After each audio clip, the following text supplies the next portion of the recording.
Greetings and welcome to today's FutureU Forum on the role of scholars, faculty during political crises. I'm Ruben Martinez, your host, and with me is Frank Fear, who is the managing editor of our webpage on neoliberalism and higher education. Today, we have 4 colleagues on our panel. Each has been on FutureU Forum previously.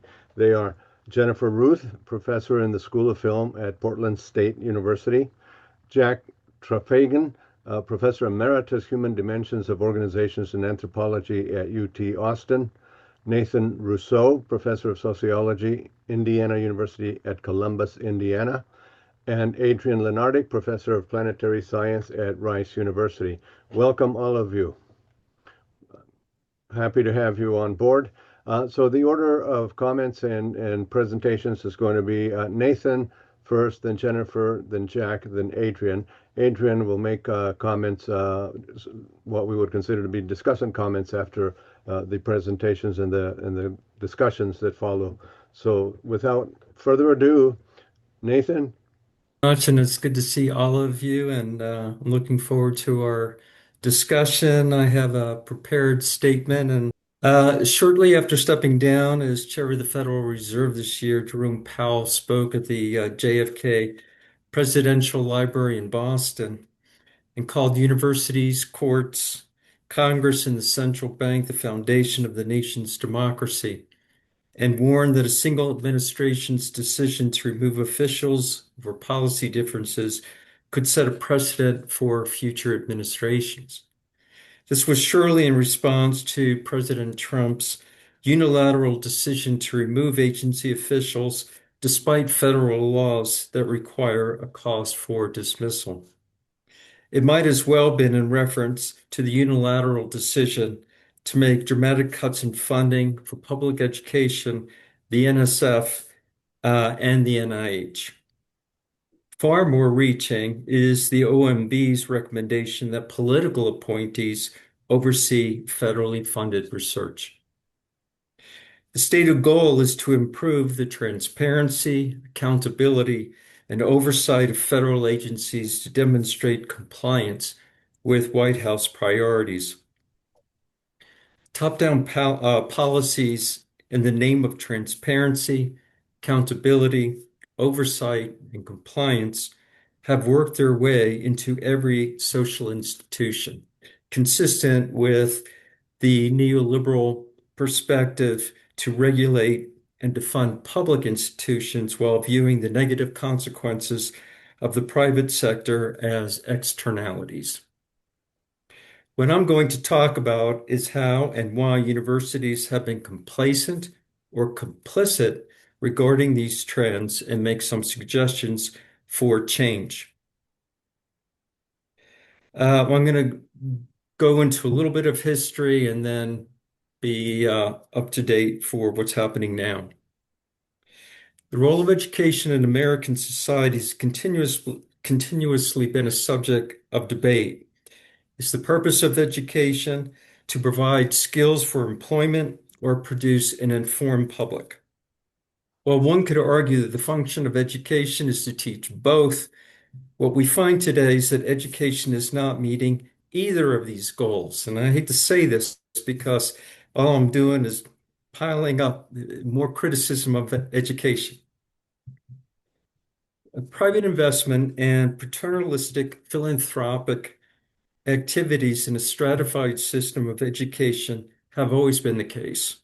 For example, when Rockefeller and Carnegie began giving generously for the development of museums and libraries at the beginning of the 20th century, they and other businessmen began investing greater sums of money in higher education. In the process, business leaders gained a larger presence on the board of trustees, and with this, competition between education as a utilitarian versus holistic system intensified. These two worldviews reflect competing ideologies that remain with us today. Of central concern to many in higher education at that time was the top-down apparatus that led to questions concerning infringements on independence of mind and to whom faculty were more responsible. donors, or the public. In response to these concerns, the American Association of University Professors was formed and produced a document, the 1950 Declaration of Principles on Academic Freedom and Tenure. The Declaration established a foundation from which faculty developed a voice in governance. The Declaration made clear that faculty were appointees and not employees of universities, and that while they accept responsibility to the authorities of universities, their essential duties were to the public. Despite the display of unity and strength of the Declaration, at that time, at least 50% of faculty were temporary instructors. The battle of where to draw the line in private interests encroaching upon university policies was temporarily halted by the outbreak of the Second World War. The war brought together the federal government, private and public, university-based research like never before. Their combined efforts led to significant innovations in science and technology. In 1950, the NSF was established, and the capacities of the NIH were expanded. During mid-20th century, the number of faculty positions and salaries increased, though part-time positions remained common, and all faculty positions were limited to white men. In 1969, the National Academy of Sciences and the Social Research Council published a document that called on the behavioral and social sciences to develop policies to address social unrest. The opportunities for the social sciences had never been better, and they would never be as good again. While the various disciplines in the social sciences debated the merits of different theories, neoliberal economists asserted that they had the answer to every social and behavioral problem via human capital theory and behavioral economics. Meanwhile, the post-war period established successful government-university partnerships which led to greater university dependence on government aid. With Reagan's mantra of the problem is government, that dependence became toxic. Cuts in government spending and breakthroughs in technology created new opportunities for big businesses to get a return on their investments in university research. From the 1980s onward, knowledge managers entrusted by shareholders shaped the direction of scientific research. Basically, my point being that with Reagan's mantra that the problem is government, the issue for universities being so dependent on government became extremely problematic.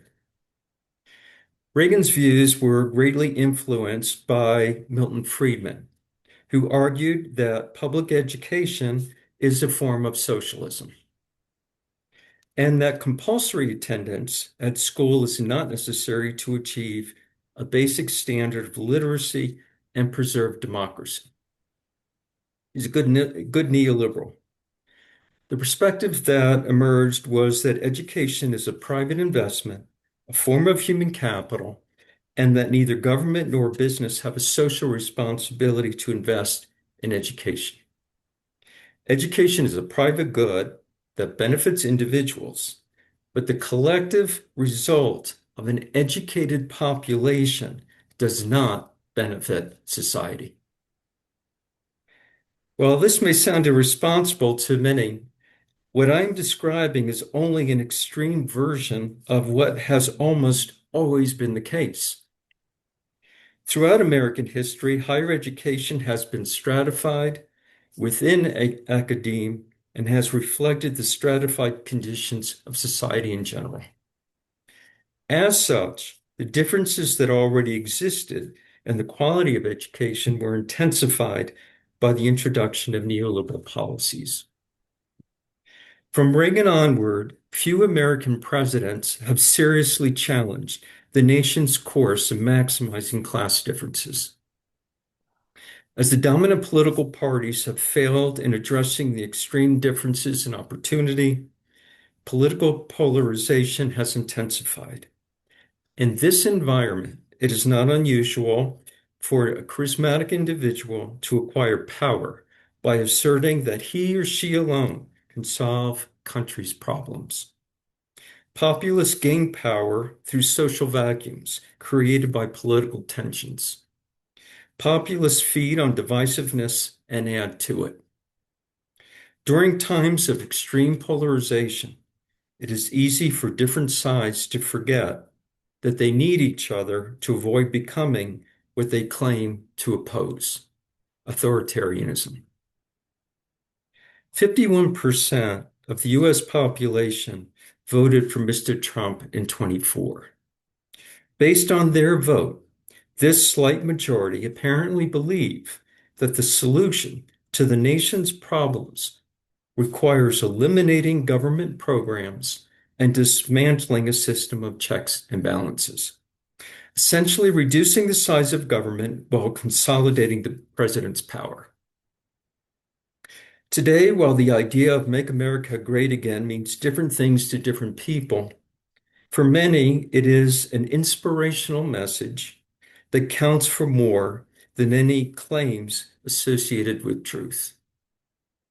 MAGA enthusiasts tend to be people with a limited education and don't see or care that the policies behind MAGA are eliminating the federal programs that most people, including them, rely on. This discrepancy between the president's words and deeds are reflective of the mismatch between what many university presidents say about the status of their institution and what is actually occurring on many campuses. The glowing reports at the top about the expansion of academic programs and preparing students for the future rings hollow for those who are witnessing academic programs eliminated and standards lowered by dependence on digital resources. Meanwhile, there are many faculty meetings that involve discussions about the latest audit with little attention given to how those audits might further limit shared governance.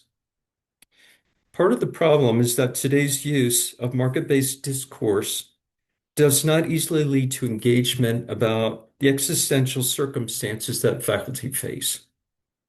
I have never heard the words excellence and compliance used more often, even though they stem from and result in different outcomes.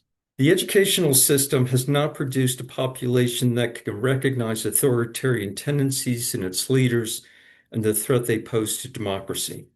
A part of the reason is higher education's own internal politics and its entrenched system of stratification. Since the 1980s, academic freedom and the status of faculty as professionals have declined. Perhaps it is time for faculty to review the 1915 Declaration and reassert the principle that they're not employees, they're not stakeholders, they're not knowledge workers, but appointees who respect administrative authority, but whose primary focus is on making education a public good.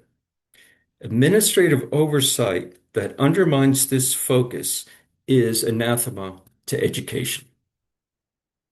Since COVID-19, many of the flagship universities in each state have been beneficiaries of the largest enrollments in public and private funding. As such, they could have played a significant role in educating the public and extending their resources to other universities. However, self-defeating competition and tunnel vision mediated against this role, and the beneficiary was an unprecedented attack on higher education in 2025. Linda McMahon took on the role of Secretary of the Department of Education to dismantle it. However, eliminating the department will not lead to reforms to stop the standardization of education or bring down the cost of earning a college degree. It will reinforce education as a private good, and this can only contribute to a less informed public who, in turn, will see even less value in higher education. In conclusion, over the past 4 decades, a large body of scholarship has emerged demonstrating neoliberalism's impact on education. The result has been stronger top-down management, a greater tendency to follow fads, the elimination of departments, programs, staff, and institutions, and large waves of high school students unprepared for college. Perhaps we are witnessing the replacement of public schools and universities with privately owned institutions modeled after Walmart. It is also possible that neoliberalism has run its course and exhausted its resourcefulness in a world that has changed. Ideologies are particularly toxic when they become hegemonic. Colleges and universities have rarely seen themselves as having a cooperative responsibility in educating a society. Rather than investing the profits from their discoveries and athletic programs into a shared statewide pool, they have allowed external forces to determine their path.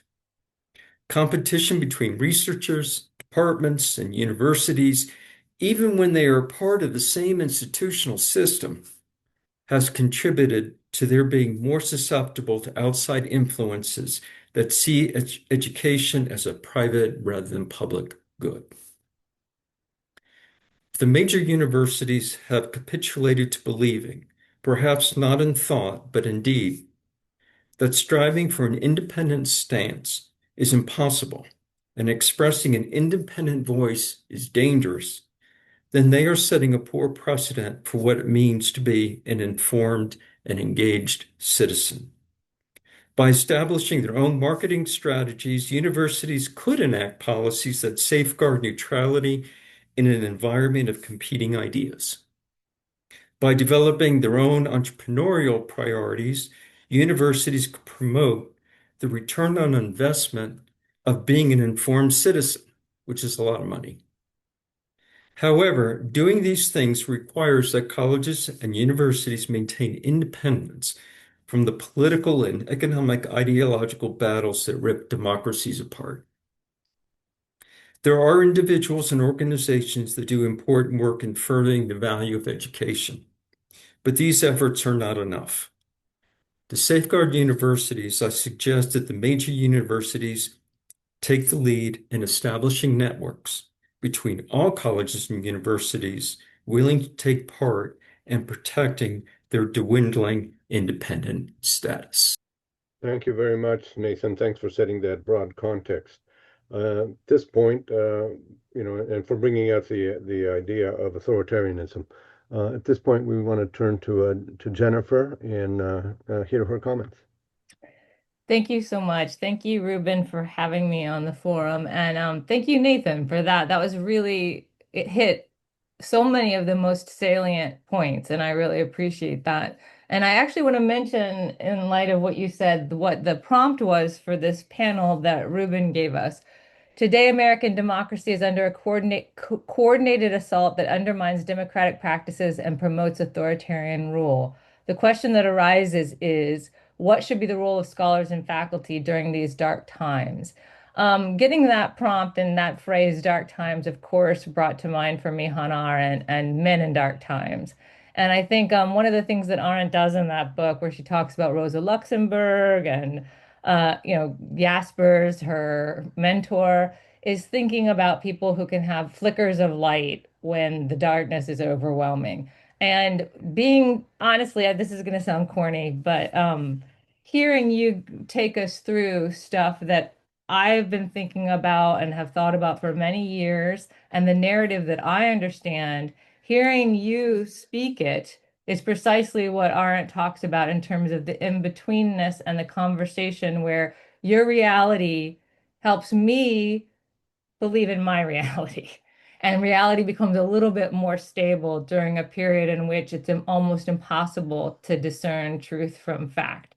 So I really appreciate that. I want to mention, I have the nuances that I want to add to what, or sort of pivot from what you said, Nathan, which is that one of the things that you said was that in polarized times, or in this polarized time in particular, the two sides, and I think it's fair to say that we have devolved into two sides more or less, that we need each other to oppose what we claim, what we need each other to oppose what we both claim to oppose, which is authoritarianism.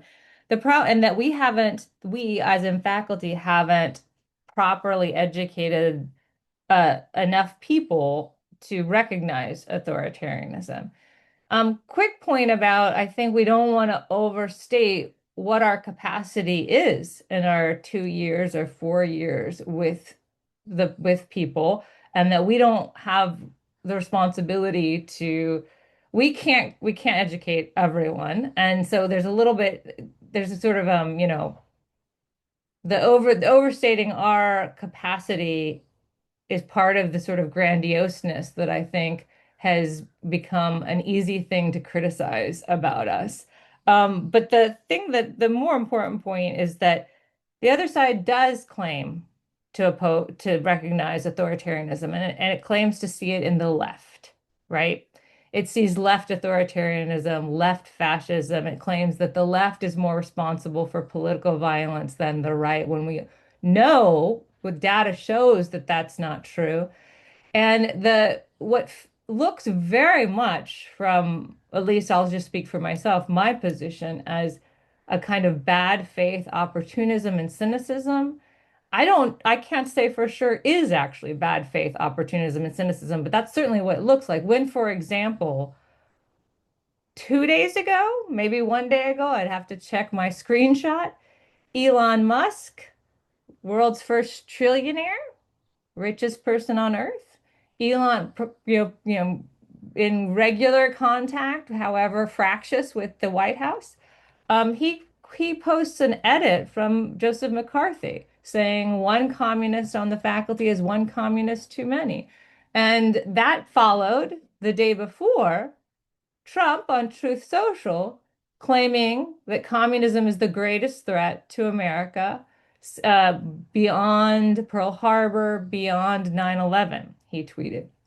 So what feels like the manufacture of another false enemy within situation, like during the McCarthy period, even at a moment in which actually the devastation to higher education has gone beyond what happened during the McCarthy period. During the McCarthy period, you had the loyalty oath, hundreds of people lost their jobs, and the personal consequences were extreme. But the absolute independent, not absolute, the relative, universities have never been absolutely independent. But what I mean to say is that the relative autonomy of institutions was not crippled to the degree that it is today. The almost complete compliance that we see and willingness to throw under the bus all aspects of university life, the gaslighting around academic freedom. You definitely had gaslighting. I'm working with Ellen Schrecker on a reissue of her book, No Ivory Tower, about higher education in the McCarthy period. And so I've been reviewing what happened during that period. And you certainly had gaslighting whereby belonging to the Communist Party meant that you could not have academic freedom because you were taking orders from Stalin and the party, and you couldn't veer from that. You had no open-mindedness, no ability to hold different positions. That was the claim, right? So you could say that that person doesn't exercise academic freedom, and so we don't have to consider academic freedom to include membership with the party or the freedom to have whatever affiliation politically outside the university. That civil liberty doesn't have to be respected. What we're seeing now is so much more extreme, in fact. So we have 10, and then this question of the autonomy of institutions mirrors this question of the autonomy of the faculty member, him or herself. So the ability to fire tenured faculty without due process, which we're seeing. So the countless junior faculty and graduate students who don't get jobs, and junior faculty who are not renewed and not given tenure, and non-tenure track faculty who are not given a new contract. We don't even know the numbers of that today. We also didn't know the numbers of that during the McCarthy period.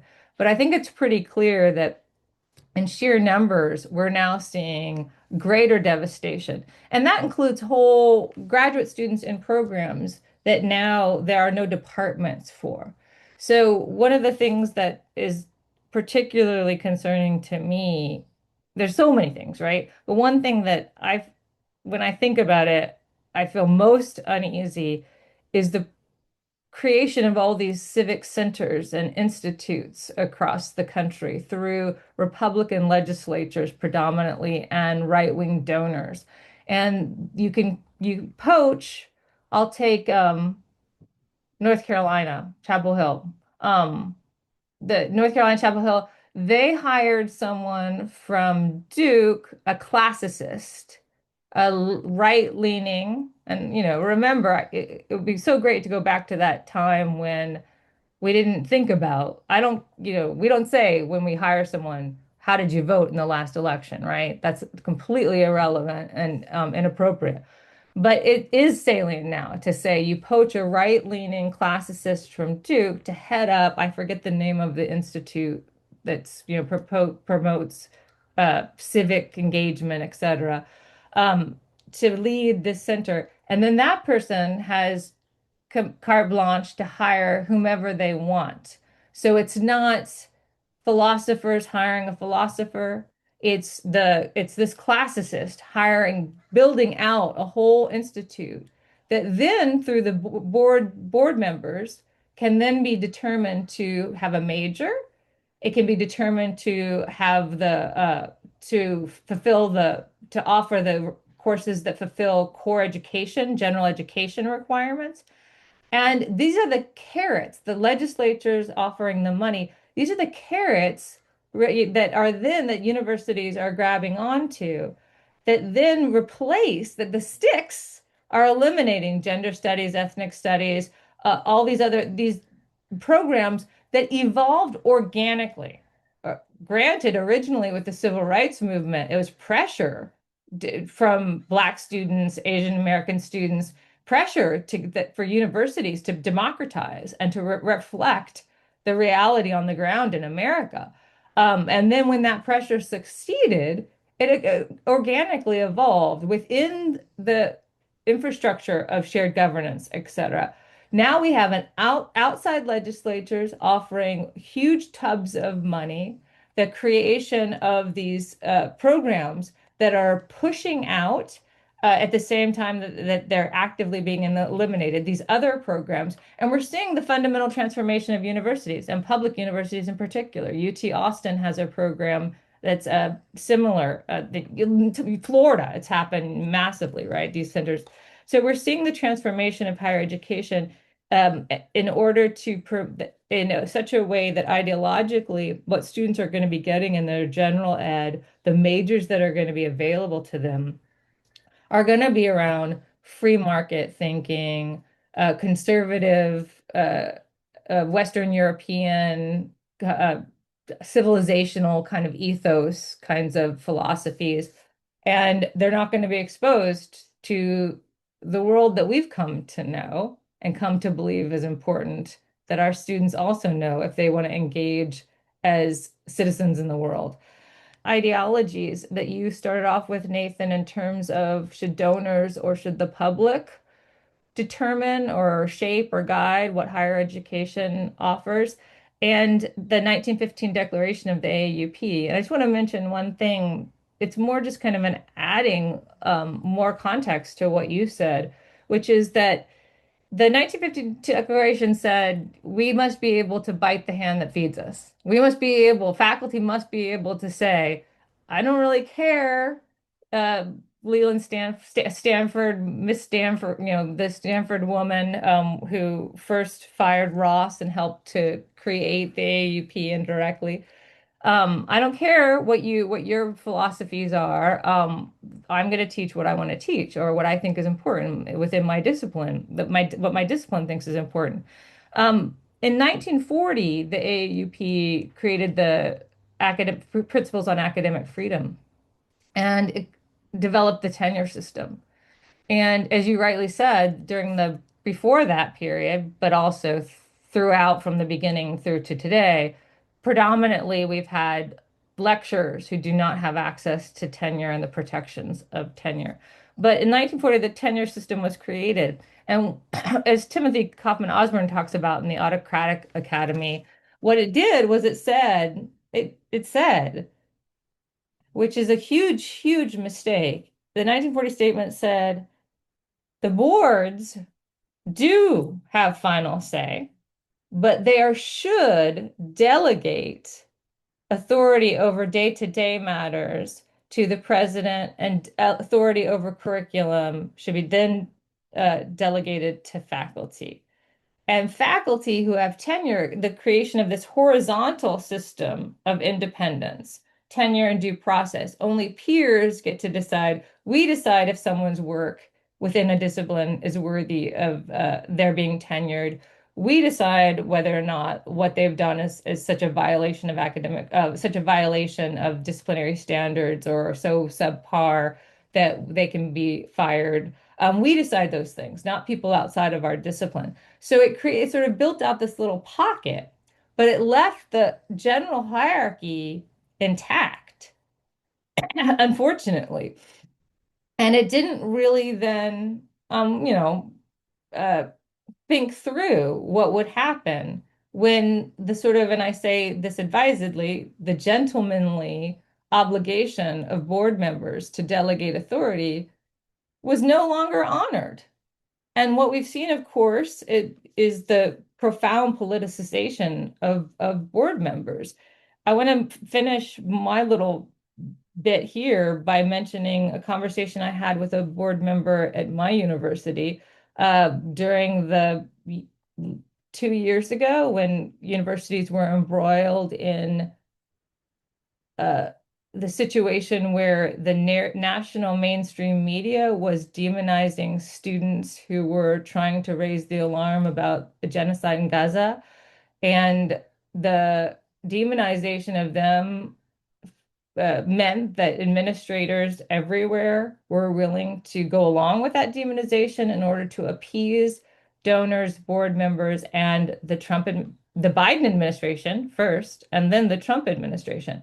Appease those groups out of fear of what they could do, how they could harm the university by cracking down on academic freedom, and which is exactly what they did. So during that period, I was very involved in arguing against our administration for its crackdowns. I directed a documentary with a colleague called The Palestine Exception, What's at Stake in the Campus Protests.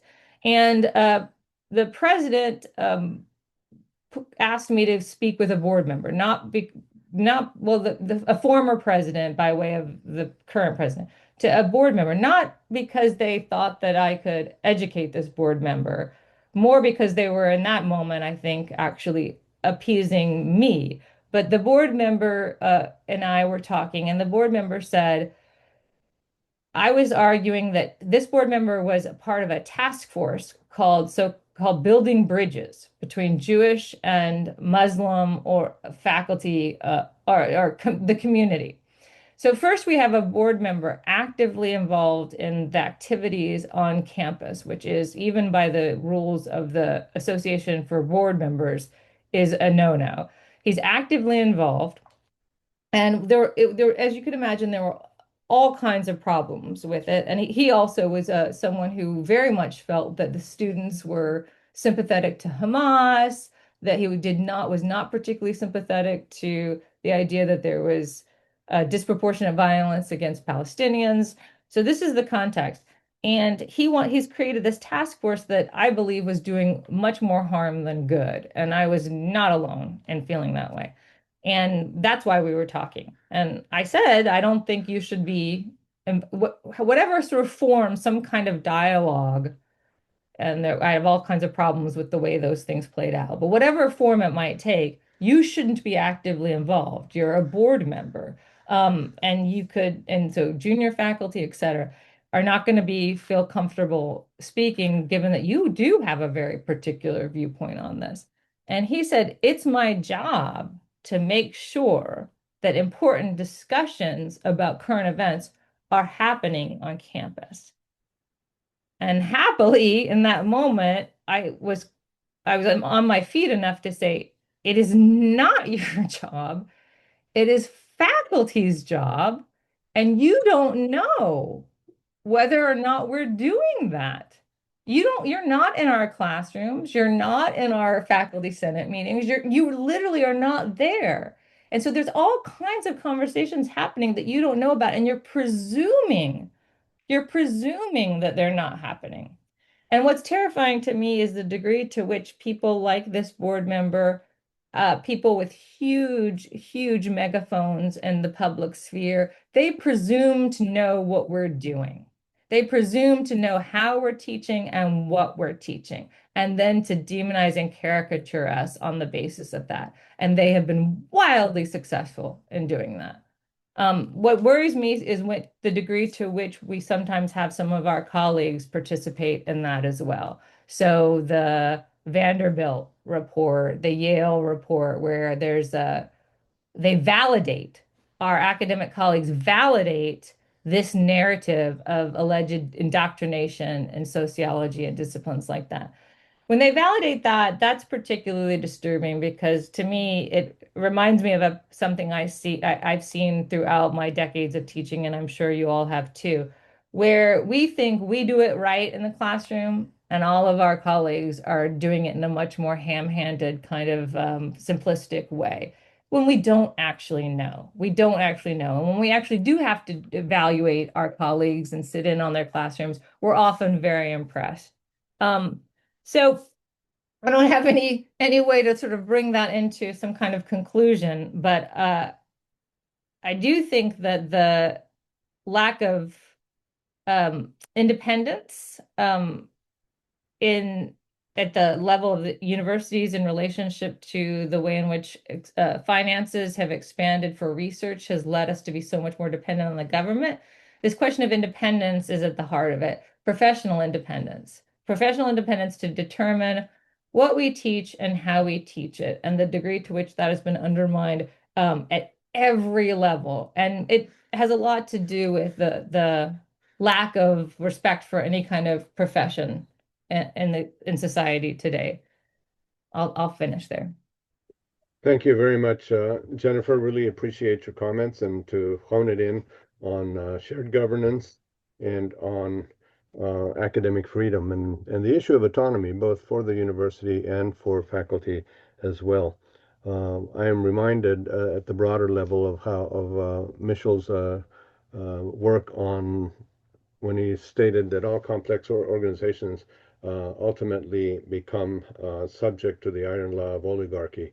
And I am wondering, when we have a rogue leader who has legal rational authority along Weberian lines, what do we do when the legal rational authority has gone rogue?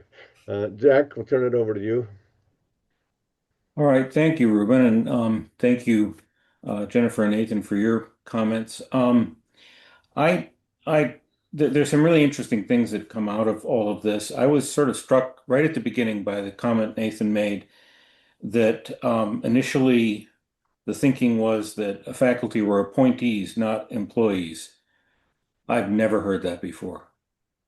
I was a professor for 30 years. I never thought of myself as anything other than an employee, and I was never treated in any way other than as an employee of the universities where I worked. So that was a really interesting comment for me, because I think very much the mindset today is that faculty are employees. I was struck by something that happened at UT Austin towards the end of my time there. The university switched over to using Workday, which a lot of universities are doing. And I noticed something really interesting in this. Workday is used basically, they call it an enterprise, whatever it is, software program that basically manages human resources stuff.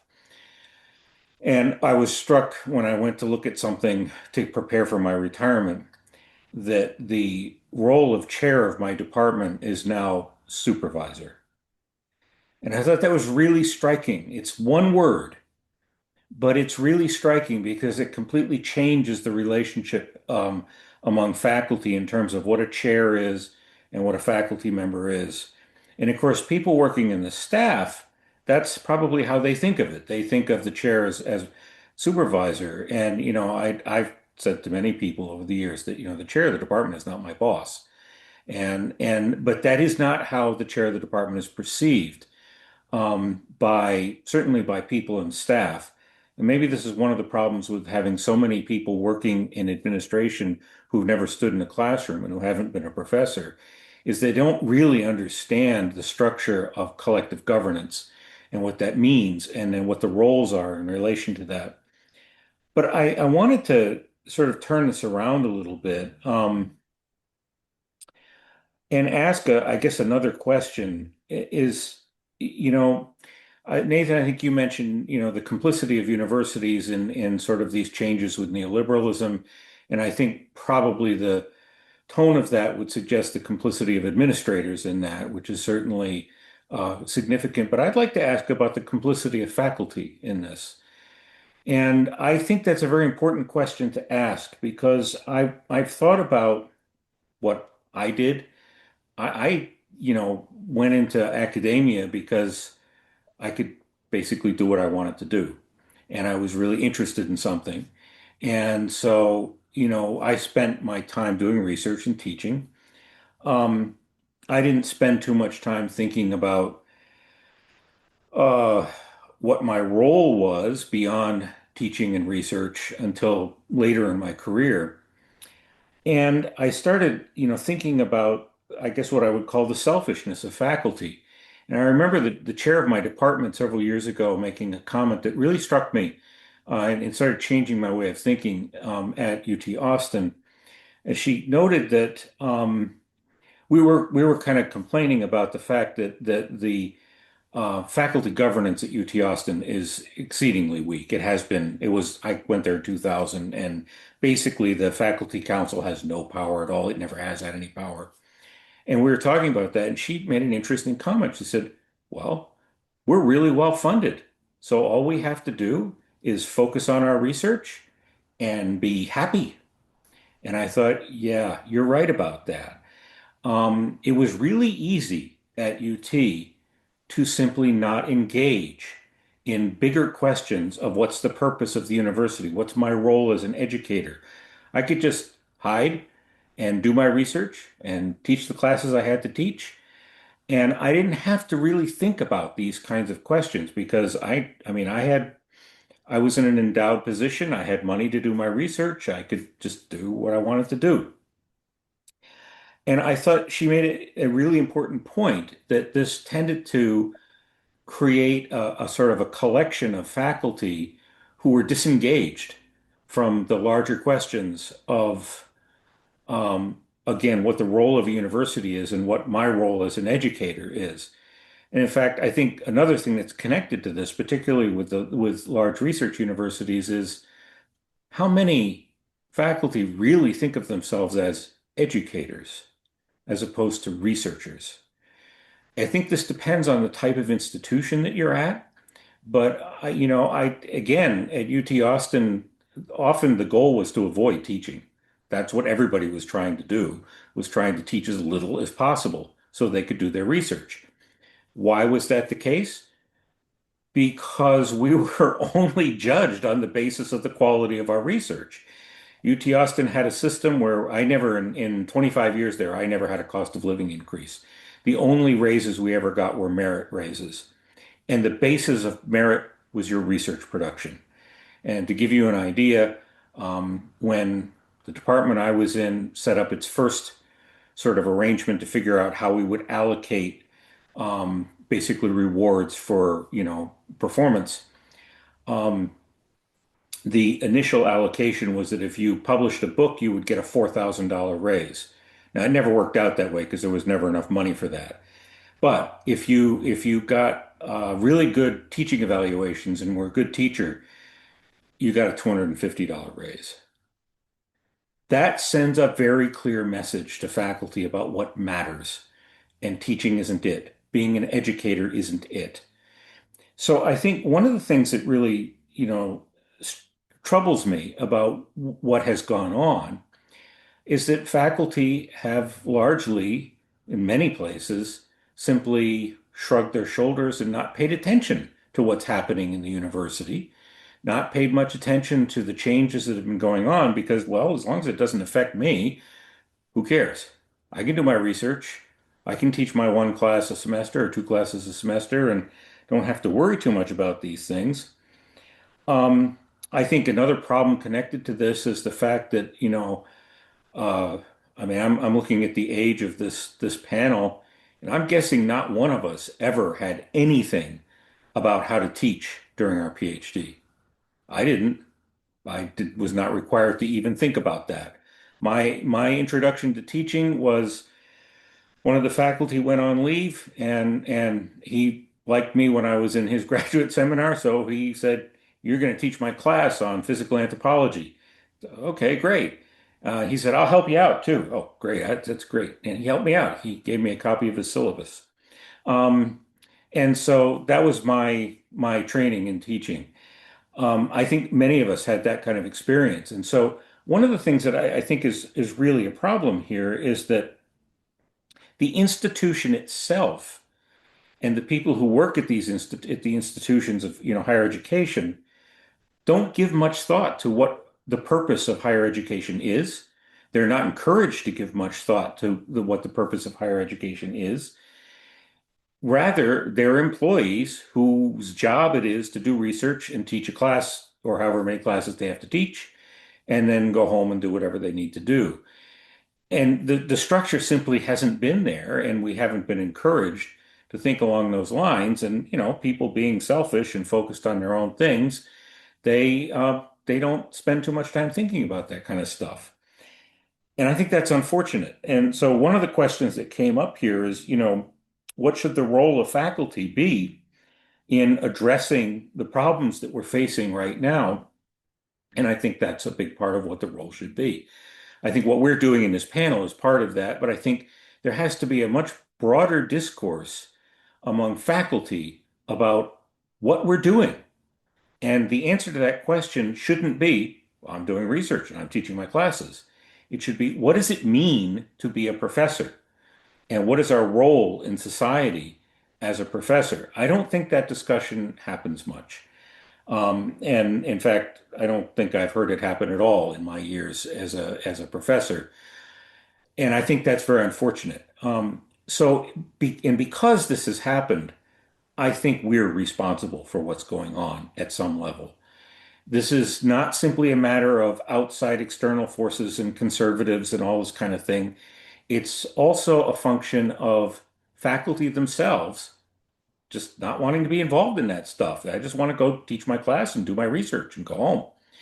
And I'm certainly, guilty of that as charged. I think a lot of faculty have been like that. And I don't think this is also about, going out and demonstrating over, women's rights or civil rights or anything like that. Those are important things, but this is a different issue. This is a question of what does it mean to be a professor? And what is my role?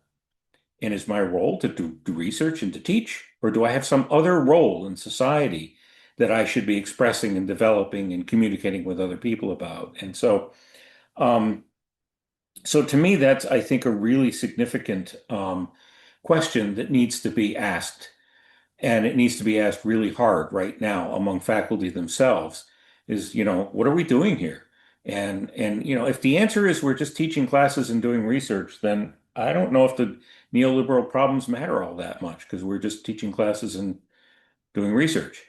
If it's we're taking a role in society in terms of how we reinforce and shape what happens in a democracy, then I think we have something we really need to be talking about. So the other thing that kind of comes along with that, I was thinking about this. I'm just back from 2 months in Japan. Where I have a house in Japan, and I'm still jet lagged and not making a whole lot of sense. But I was thinking about a conversation I had with someone while I was there, and we were talking about exactly this thing that came up about the importance of education in a democratic society. And that's something that I have really found fascinating in Japan. Unlike the United States, people in Japan are pretty much uniformly well educated. The literacy rate in Japan is, I think, 99%. The high school graduation rate is around 98, 99%. You have the general populace is simply very well educated. And that doesn't mean that everybody has a college degree, but you have the base level is, in essence, a high quality high school education. Um, the other thing that's different in Japan is that there's none of this, property taxes don't pay for high school and education at the local level. It's so the funding's basically the uniform across all schools.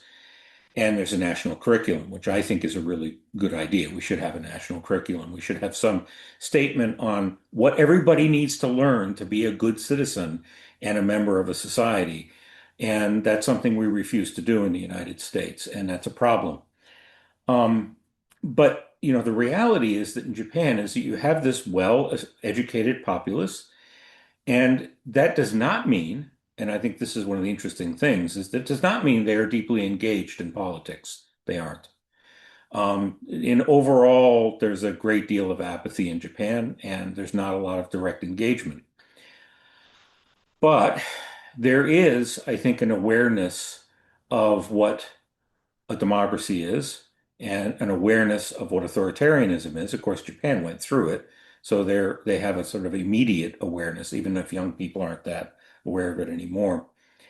And the other thing I think that's there is that basically you have a populace with broadly sufficient critical thinking skills to recognize when things aren't going very well and to be vocal about it. And they do. There were several years ago when the Abe administration was trying to run through changes to the interpretation of Article 9 of their Constitution, which prohibits having a military. There were huge demonstrations around the Diet building in Tokyo, and what they were mostly concerned about was not, there were people who were concerned about Article 9, but there were a lot of people concerned about the process. They were not happy with the way it was being railroaded through without a public discourse.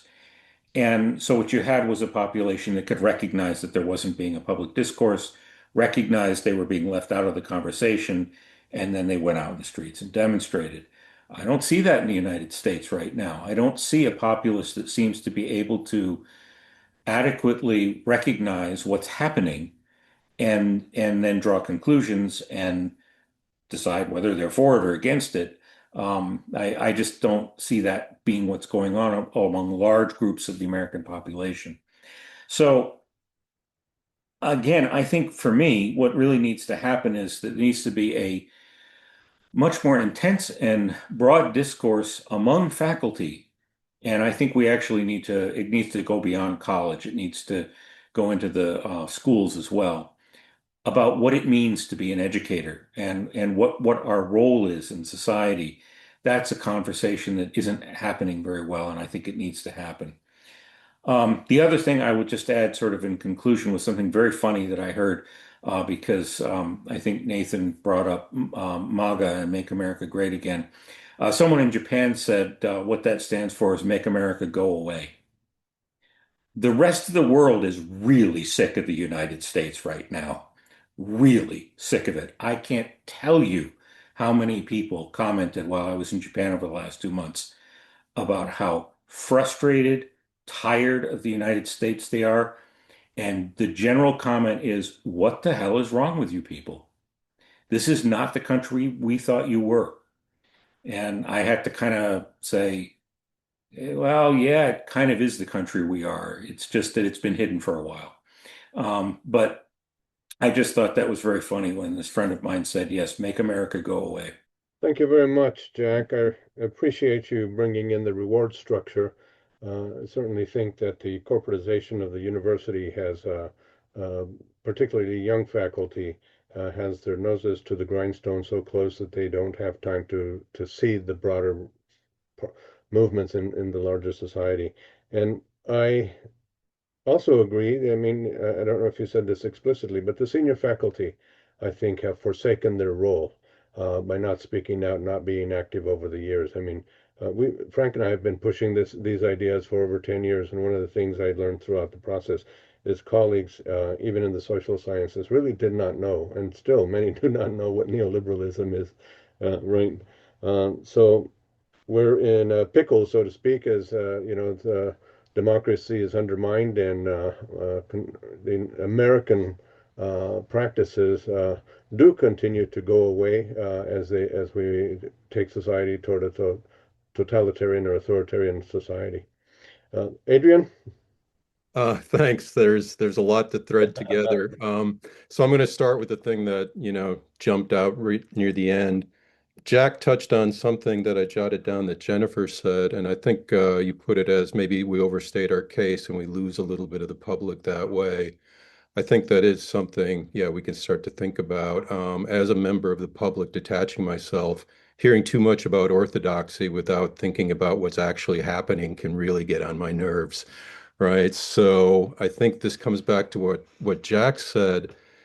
If we look at what we're actually doing, not what we say we're doing, this might be a point of conversation.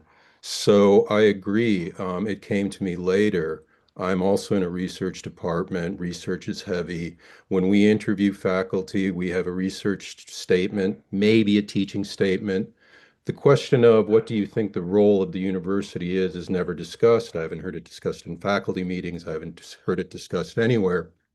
Coming back to what Frank and Ruben are doing, I think that is something we can do internally. And I'll just leave that kind of open for discussion if we wanted to. But it does actually hit on something even broader. As a university, we're a society. Do we actually hold to societal value even internally? Right. And part of the problem is as universities have gotten bigger, there's a bigger split. And this is another thing I think we can discuss. I mean, how much do departments across universities actually respect each other, know what they're doing, are willing to stand up for each other in a time when universities are being attacked? I'll speak bluntly. I don't see the response being all that unified. I don't see it being very community wise. And I'm in a department that benefits from that. How we correct that is something we can think about internally as well. Coming back to something Jennifer said, this idea of indoctrination and ideology, I think that does come to an issue of purpose in political times. So politics has been divided. We have different ideologies. And you mentioned it, Jennifer, even on the right, there's kind of this fear of indoctrination, and Nathan mentioned this too, of socialization. I find this somewhat a paradox for the following reason, right? This idea that universities would indoctrinate into any ideology, but let's say the one the right is saying into socialism, is only a legitimate fear if one accepts the fact that that works, that propaganda, that PR, that marketing can sway one's opinion. And if you're genuinely afraid of that fear, then one of the roles of a university would be to provide students and citizens with the thinking tools to see when that is happening to them from any side. This is a hard battle to fight, and I've thought about this for quite a while. I almost went into advertising and marketing, and the degree to which it works is frightening. It really is. And children are exposed to it from a young age. They're watching ads on TV all the time. This worry, to me, seems a commonality on the right and the left. And if the universities, now coming back to something Nathan said that hit me, chose to market themselves as a way to provide the tools to allow a citizen to evaluate arguments rationally. And I think the goal of liberal arts education is to be able to do that across multiple, we'll say disciplines from the department, but when you're a citizen across multiple avenues you will be exposed to, not just from the vocational avenue. That would be great. Universities don't do that on the marketing side, which is not to say they don't do marketing. My university has a vice president of PR. That vice president of PR makes a salary bigger than any faculty member. There's a massive staff there. When Jack said we're not paying attention, well, I pay attention to the PR I get from my university, and it tells me all is fine. It's maintaining a happy worker, the happy work staff. This has become a worry to me, and I think this is why, I kind of got in touch with Frank and Ruben, that the senior faculty can hopefully educate the junior faculty here. And I worry if we don't, well, we're going to be thinking about nostalgia. It's going to be a past time. No one's even going to remember that it used to be this way. And part of it is something Ruben said, right? There's just more demands on everybody. We have to do more. So you're just too busy to look up. I think at some level we have to learn to subtract, right? And we're telling students they need to be entrepreneurs. Faculty need to be entrepreneurs. There's so much to do. This is something I also wanted to bring up. I'm wondering if some of the, and people have talked about this disengagement we're starting to see from students isn't stemming from this as well, right? The amount of things that are being asked to be juggled. So that was an interesting commonality I saw, and it is personal. It's something I've been thinking about. But to Ruben's standpoint, if the universities could get together and project a unified message, right? And they do have the PR machines to do this and all that. That just goes back to what is the value and purpose of education, if you like liberal arts, things like that, for creating a citizen. That would be nice. It's not happening. In fact, what it looks like, and since Jennifer mentioned, kind of a famous authoritarian author, that we're succumbing to a very old strategy, and maybe history is not being taught. You pick off the institutions one by one. And then all the other institutions don't come together to fight them. So you knock out the big ones. I complain about administration a lot, and I know that's what I'm doing now. But at that level, we have delegated, since we've gotten bigger, some of the authority to the university presidents. And my hope was always that the university presidents talk to each other and say, look, we're all under this pressure. Can we do something? I don't see that happening.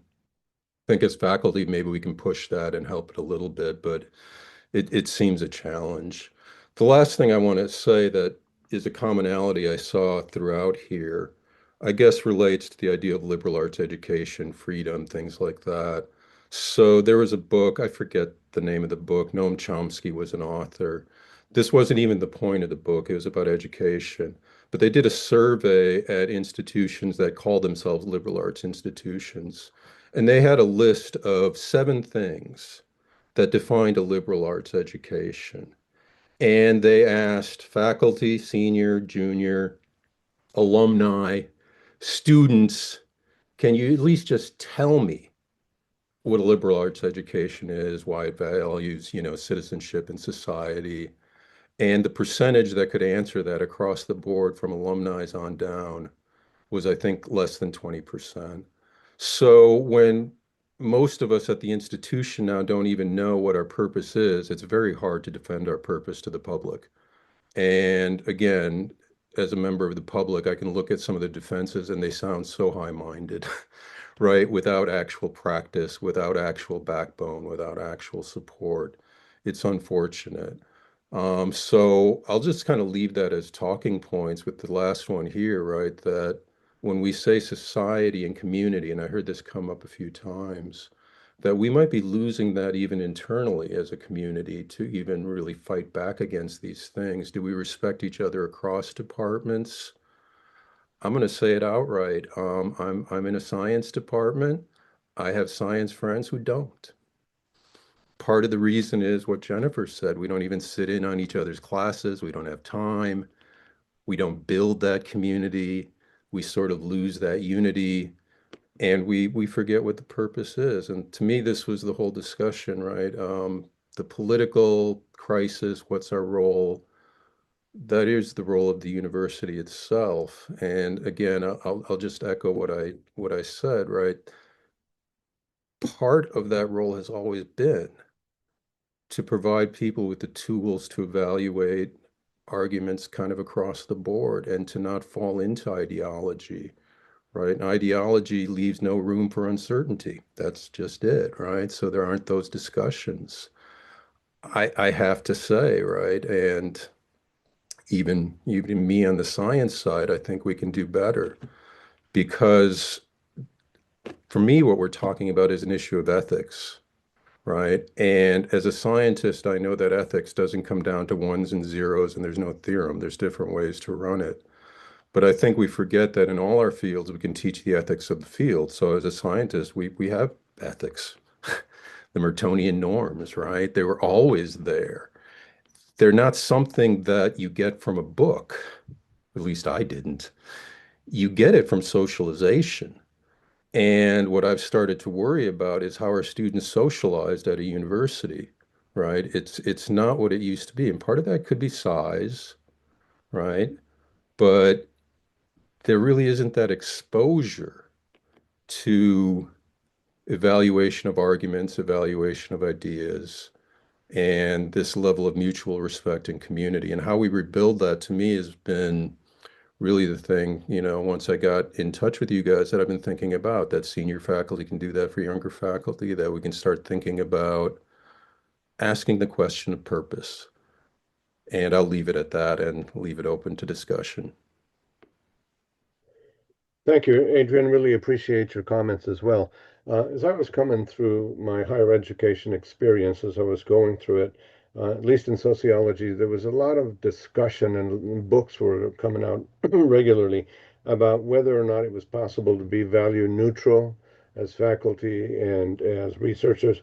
I know that in many cases, some scholars were arguing that our work doesn't matter what is in some way or another value laden and that we can't be completely and totally objective.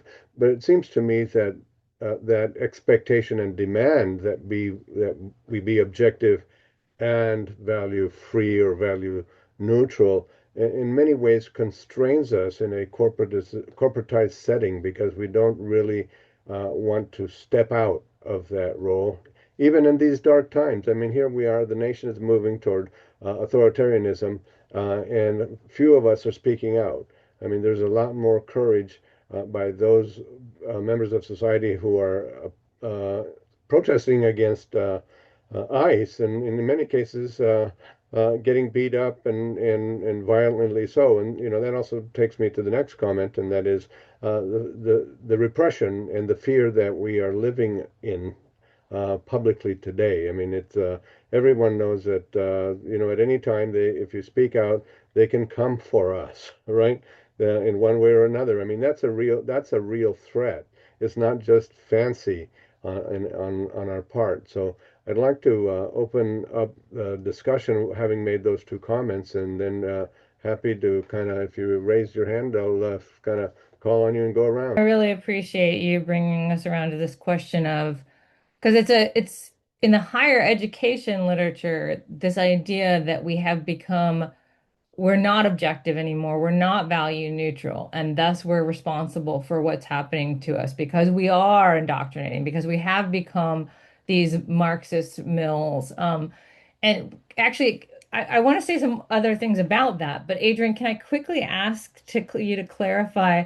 Because I've always been in the humanities. I did a PhD in English literature and modern culture and media, and then now I'm in the School of Film.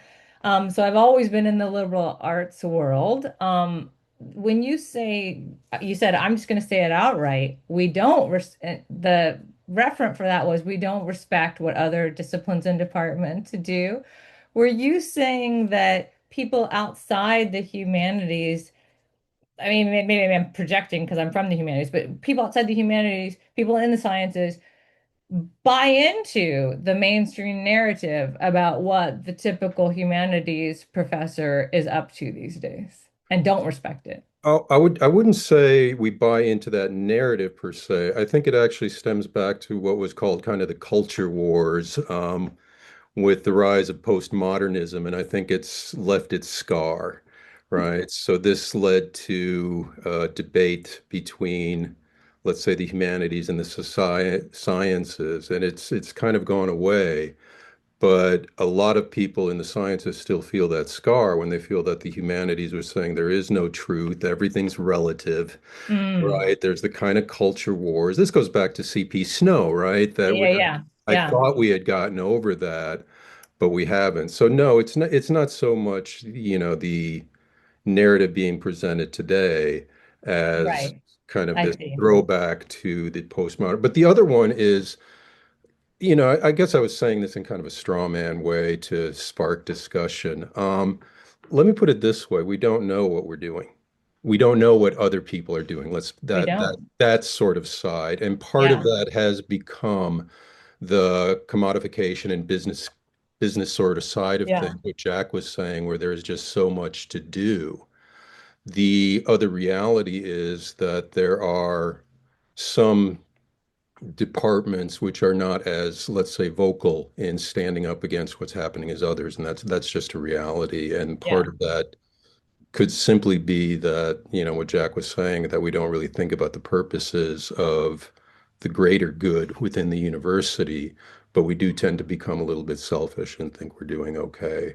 So maybe the softer way of putting it is there's just been a lack of communication. And I've noticed it even over the 20 years that I've been at university, the the false walls are becoming stronger and stronger. So when you see the universities being attacked, this is what made me realize it. The responses, and we should be responding, as Ruben said, they're not as unified as they could be across all of the disciplines. for sure. I mean, we have to think about going back to 2020 and Trump's executive order about DEI that then got, after he was not reelected, got picked up by red states and turned into legislation. And that was all about the bogeyman of critical race theory. And the fact that that was the canary in the coal mine. That was the canary in the coal mine.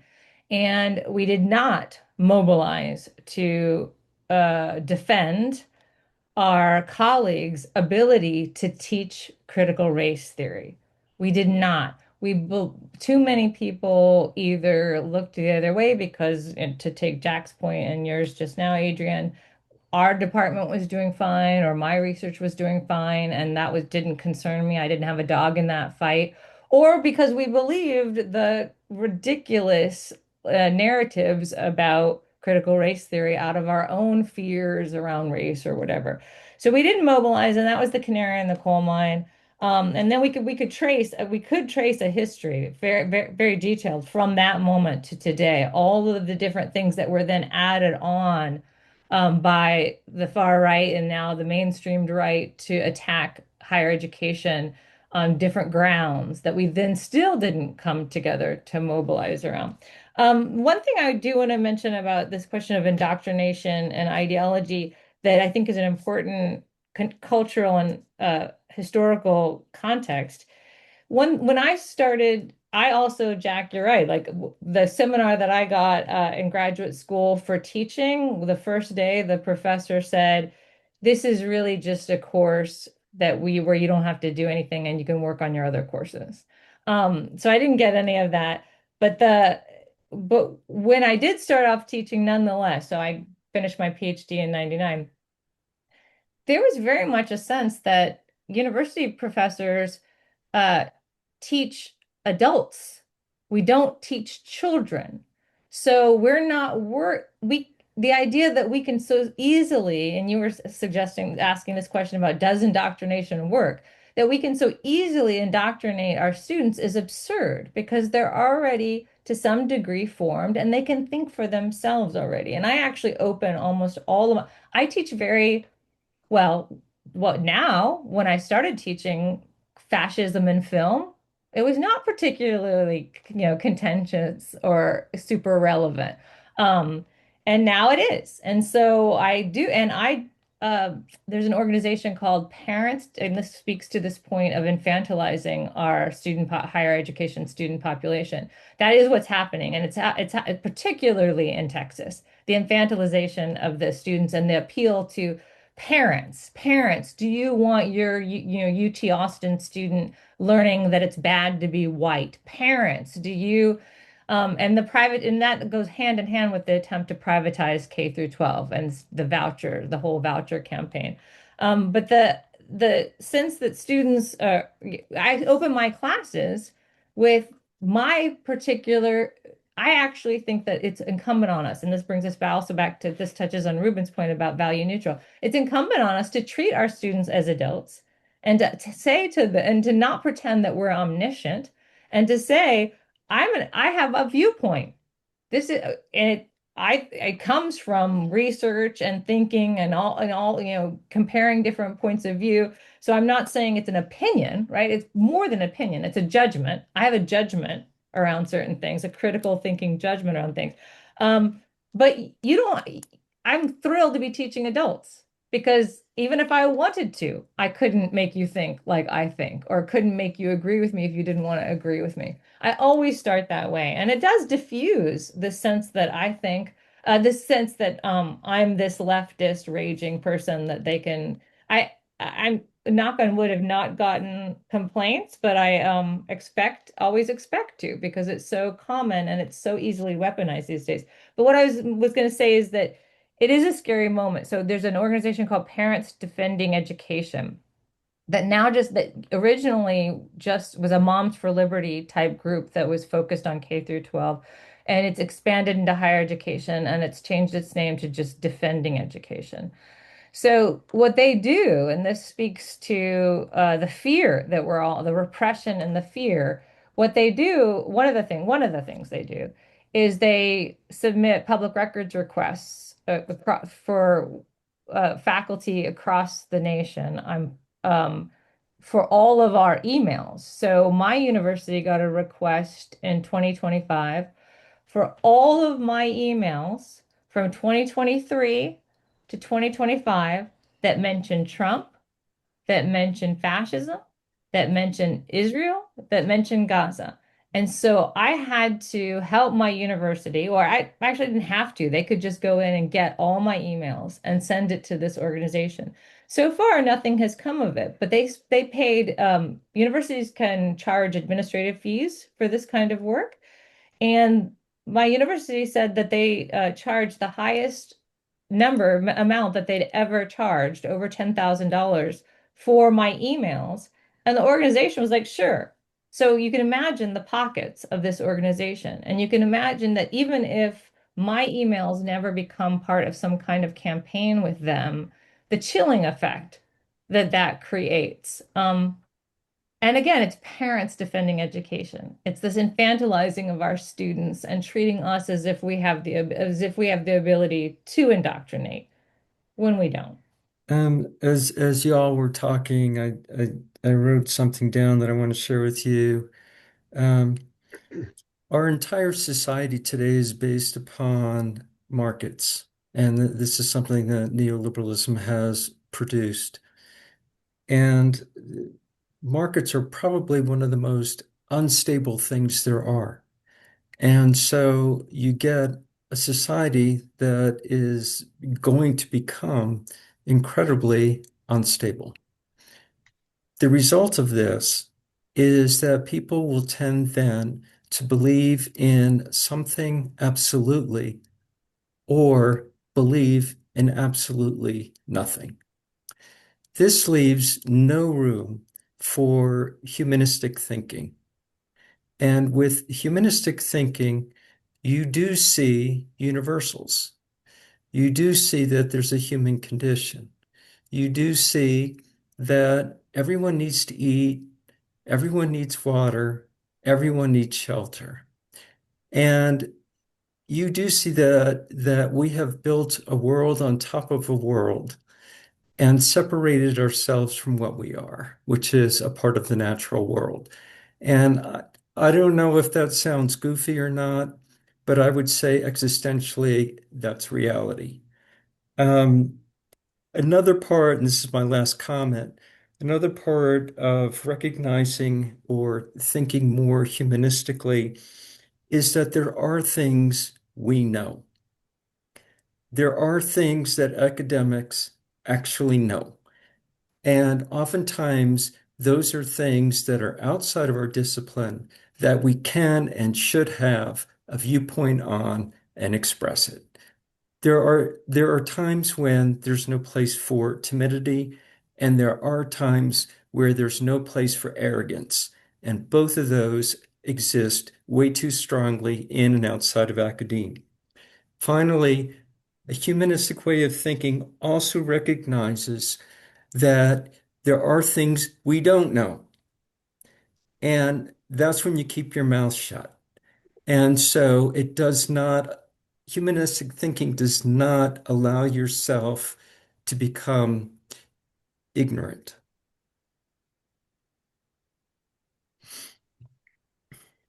Thank you, Nathan. Appreciate those comments. Jack?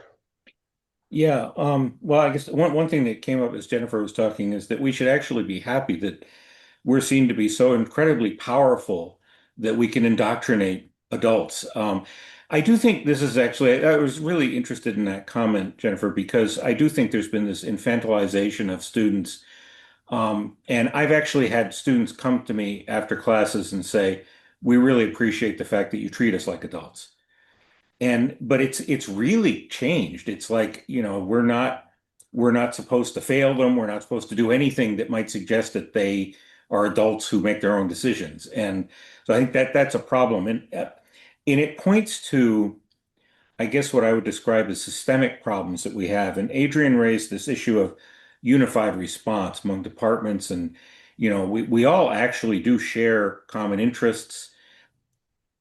But the structure is designed to avoid that, is to prevent it.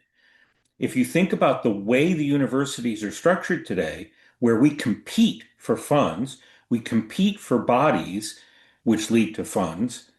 And I actually started thinking, maybe I'm naive. Maybe this is intentional. It's a divide and conquer approach from administrators, so that in fact departments won't have a unified response, because the structure of the university in effect prevents it. It's really difficult to ally with a department against whom you are directly competing for the survival of your own department. And I guess the cynic in me at least wonders if that's actually intentional by university administrators. Keep them competing with each other and they'll be quiet. And then we can go do what we want to do. So that came to mind as Adrian was talking. Thank you, Jack. Adrian? Yeah, I wanted to follow up since Nathan mentioned markets and what Jack just said, and coming back to what Jennifer said, and my kind of provoking the things that were divided. Yeah, I agree with it all. And the markets have now become internal, right? So you say university wants to run like a business, but I've worked in businesses, and businesses don't set their own departments in competition with each other. It's actually kind of stupid. The fact we fall into it, I'm not quite sure I have an answer to that. That's always a personal answer, right? But when now my university instituted a policy that I think's been around at many universities, started in the British universities, bums in seats. I guess butts is the American word for bums in seats, where now we get more money if we get more students than another department does. So we're competing with them. This level of competition has gotten so extreme that it does make it hard to see yourself as part of a society within the university itself. Whether that's intentional or not, I mean, I have an opinion. I think it is intentional in the side of management and managerial policies and things like that. I don't think it's intentional, or at least I hope it's not intentional, in that it weakens our structure, and it has weakened the structure. So when there are political attacks and your structure is not strong, well, the castle walls may fall, or they'll fall easier. I don't think that was intentional, but I think it's a byproduct of, and this is what Nathan touched on, moving toward this incredibly neoliberal view of education, where it does weaken the structure from within. And if everything's competition, it's going to be very hard to have a unified responds to what's going on. How we change that now is kind of the point of discussion. And I don't want to be a pessimist, right? But there's really kind of three things. I mean, we change it from within, the system crumbles, or we go somewhere new. And I don't know what the answer to that is. Thank you. One of the things I think is important to recognize is the threat of, or the accusation of indoctrination as a boogeyman. I mean, the real indoctrination that is going on is from the right.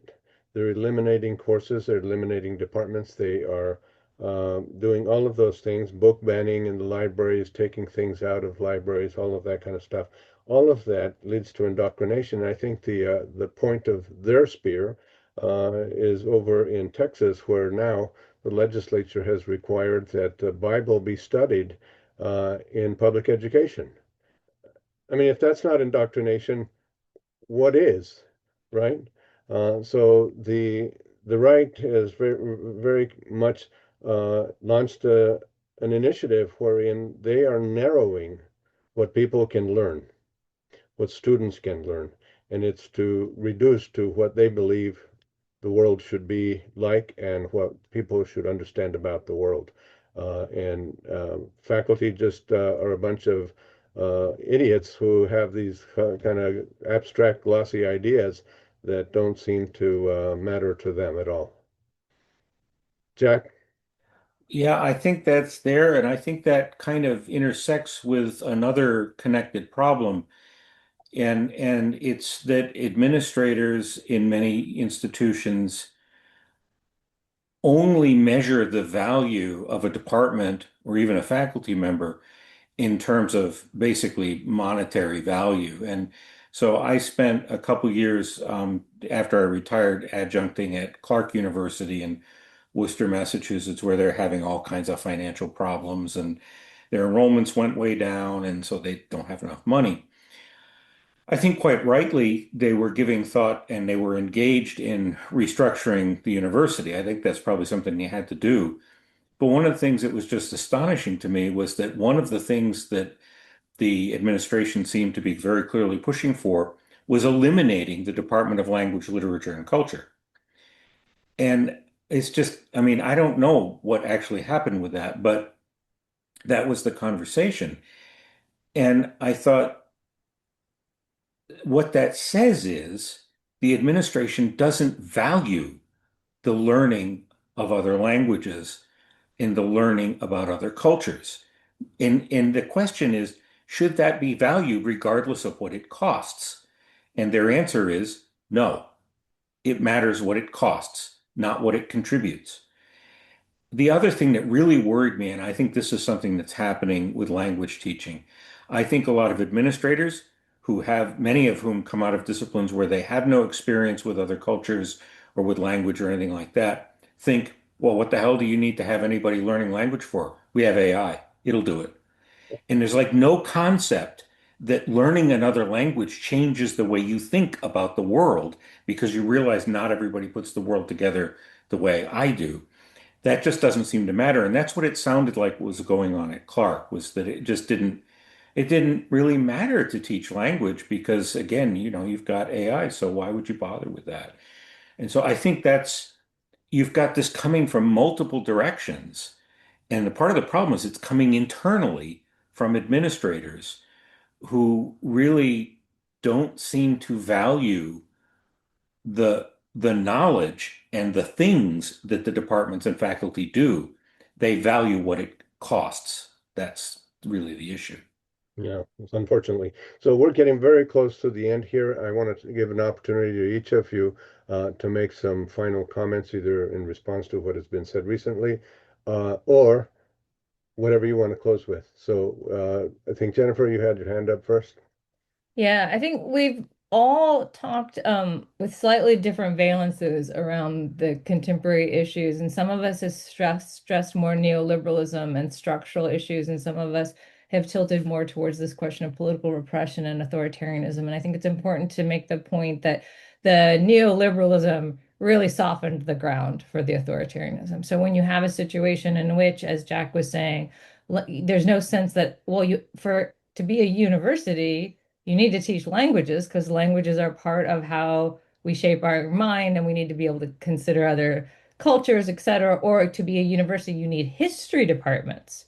One of the shocking things to me has been how easy it has been for universities. Clark is not alone, Jack, in shutting down their language programs and even shutting down history departments. So the sense of like, well, you can't be a university. It has nothing to do with money, whether a history department is making money or not. You have to have a history department. That is not a common sense anymore. And the neoliberalism is what created that. And what it has done is open this incredible vacuum for these civic institutes that are going to promote free market ideology, only a Western European superiority to other civilizations, all of these things that the actual history departments and political science departments were beginning to evolve into something that I think is much more enlightened for world citizenry and for Americans to get out of our sense of exceptionalism instead of doubling down on it and becoming even more despised by the world than we are right now.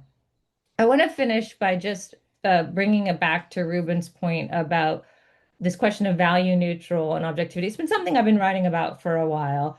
I haven't written anything recently because it's so demoralized the degree to which things have accelerated. But about 2 years ago, I was trying to make the point in the Chronicle of Higher Education, LA Review of Books, that this whole idea that this new push around institutional neutrality, we're becoming activists, not objective, not value neutral, is a kind of form of gaslighting of us at a time in which the right wing and the ascendant right wing that now has extraordinary power and has completely brought higher education to its knees has absolutely no respect for debate, dialogue, the idea of positionality, the idea that there's different viewpoints, has absolutely no respect for it, does not engage in civic discourse,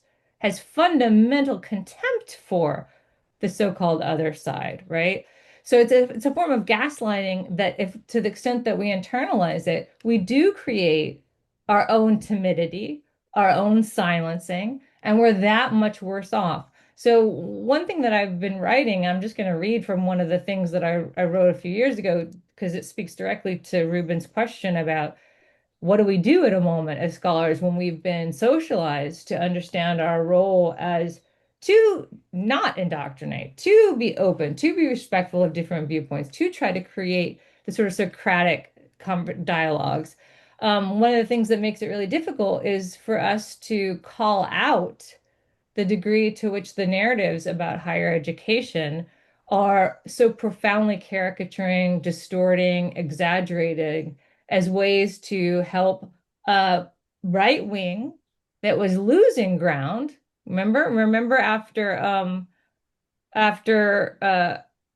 Obama's win, the right wing was saying to itself, we're going to have to become more demographically expansive, and we're going to have to change the way that we talk. And instead of that being what ascended the GOP, it was this MAGA world that could displace the older Republican establishment. So this sense of white superiority, white supremacy is what's taken over. And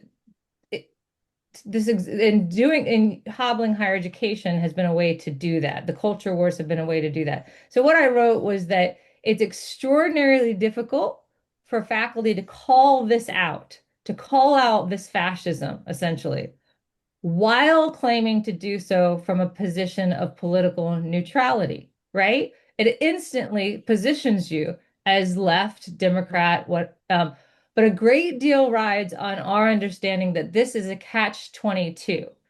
The risk of appearing partisan when fighting for the integrity of nonpartisan controlled knowledge is not one we can run from. We have to take that risk. We have to take the risk of calling this out, even though we know it will then instantly position us with some audiences as the other side that's being partisan, right? Because there is one side that's imposing its partisan politics on higher education, and it's not the left. Thank you very much for that, Jennifer.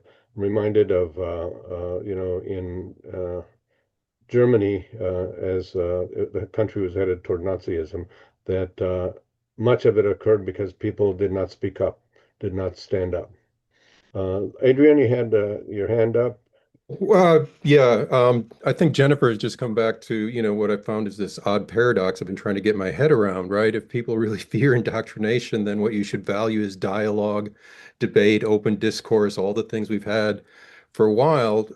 But seeing that this is a paradox, my only response to this is we're not getting that message out the way we should, right? And I think that's what Jennifer's saying. We have to stand up and say, this is exactly right what we're working against. The thing you fear is why you should actually respect education on that side. So that's nice to have that come back. I think something else Jennifer said is we have to accept the fact that we do have, I'm going to say this is another paradox and it's an unfair one, a somewhat harder case to make. So if you go from the neoliberal side, which is the economic side, you're going to be counting everything and everything's going to be in numbers. So you're going to do that boom, boom, boom, boom, boom. Then when you say, is your class effective in terms of, the neoliberal business goals, you say, yeah, look at how many students I have in my class. If you say, is your class effective in teaching a future citizen, you might get TLDR, too long did not read. It's a harder case to make, but we have to step up and make that case. And if we're going to do that, I guess I'll echo something that I've tried to stress. We need to work to be unified across our disciplines as much as we can. And this is what Nathan was saying. What is the commonalities we share? Get together, project those, put aside the somewhat more selfish ones Jack has said, particularly if we do think, and I think it is, at a time of crisis, that needs to happen. And I hopefully it can. Thank you. Um, Nathan? yeah, I want to make three quick points, and I will make them quick. First of all, I want to thank you, Ruben, and also Frank for hosting this forum. I think it was very interesting and very worthwhile. Um, I will also say that when the neoliberals first began and they held their first meetings in Europe, they knew what they were up against. They were a minority, and they were a minority for a very long time. And what kept them going was confidence in what they believed in, even though I don't believe in that, and the refusal to be timid, which in part means not really giving a damn what the other side says about you.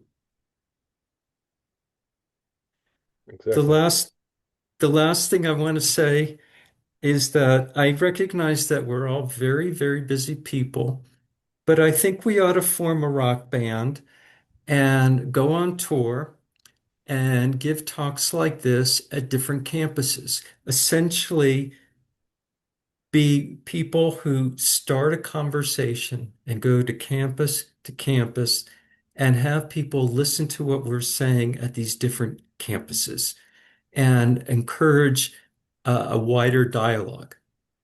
So that's all I want to say. I think that's exactly what should be done. I'm reminded that several years ago in DC there was this theatrical group that went by the name of Capital Steps or something like that, and they did exactly the kind of thing that you were talking about, but they did it in performance, theatrical performance style.